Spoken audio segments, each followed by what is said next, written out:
Very good, thank Very you. good. Salad, please. Oh, this looks amazing. Look at the colour. I love it. Abby, you go as hard as anyone I think I've ever met. How are you finding slowing down in a place like this? It's been lovely. Yeah, it's not often that I get to really step back and relax and refresh. So from the minute you walk through the doors here, I just feel like time slows down and yeah, I'm just totally embracing everything that it has to offer. Well, speaking of slowing down, Mark Bunn is up here, who's a legendary teacher of meditation and knows the space really well. So you're going to learn meditation today. What are your thoughts on that one? I am. I've never really been a big meditator, so I know that Bunny is an absolute guru in this space. So I'm going to be a complete student of his game today. I guess the biggest part is probably starting. So how did you first get involved with TM? Yeah, I was 19 at the time. Yeah. My darling sister and her soon-to-be husband had just learnt. He was a Victorian wicketkeeper, a cricketer, so at a very high level, and they thought it would help me and probably thought I needed a bit more balance and a bit more chill and sometimes a bit short with people, and we often get the best instruction from people outside of us, and they saw in me I'd really benefit from having that sort of calmer, more relaxed sort of side to me as well. That's funny. Some people would say that about me as well, that I've got no chill. Yeah, yeah, we love a bit of chill. Yeah. And I loved it.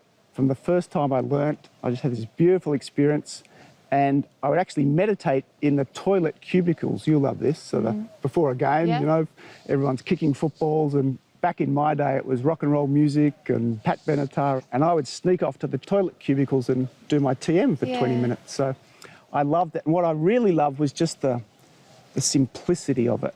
It was effortless.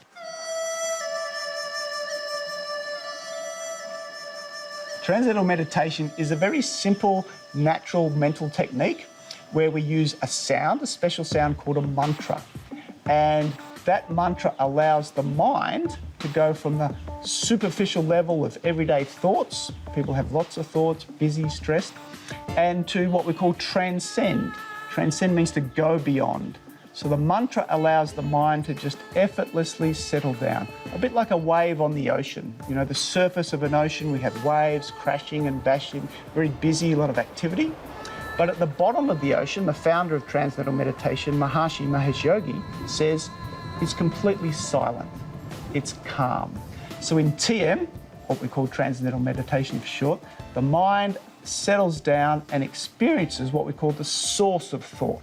So no thought, it's beyond thought, and it's just our natural state of what he calls restful alertness. And so when we come back out of that experience into everyday life, we take those qualities with us. So we're engaged with the busyness of life, but we remain more calm, more alert, and more restfully alert within that activity.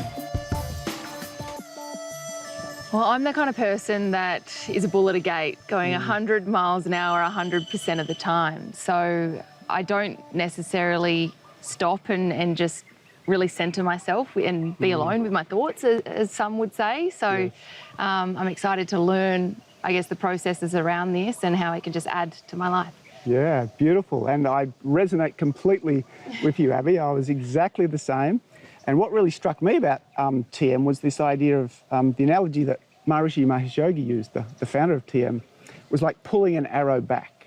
He says, we all want to be successful in life and have that activity and drive that you've got.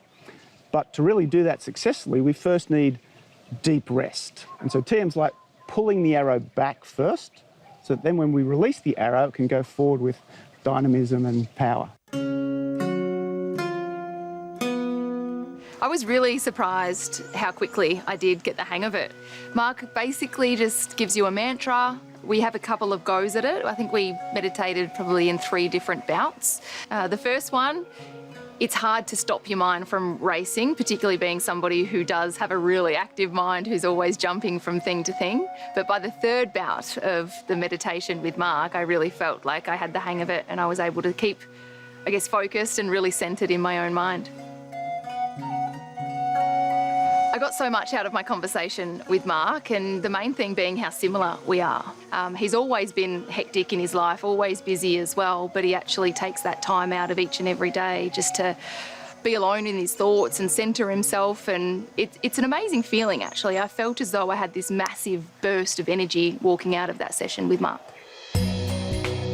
So the practical application of TM is ideally 2 sessions a day of about 20 minutes.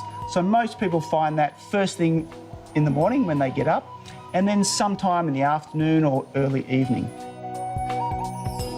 This is definitely something that I could see incorporating into my own life. I think it was more so just sitting down with somebody and learning is the first step, which a lot of people probably don't think they have the time to do. But I feel that as soon as you sit down with Mark and you learn the process and you get the hang of it, it's certainly something that I'll look to continue in the future.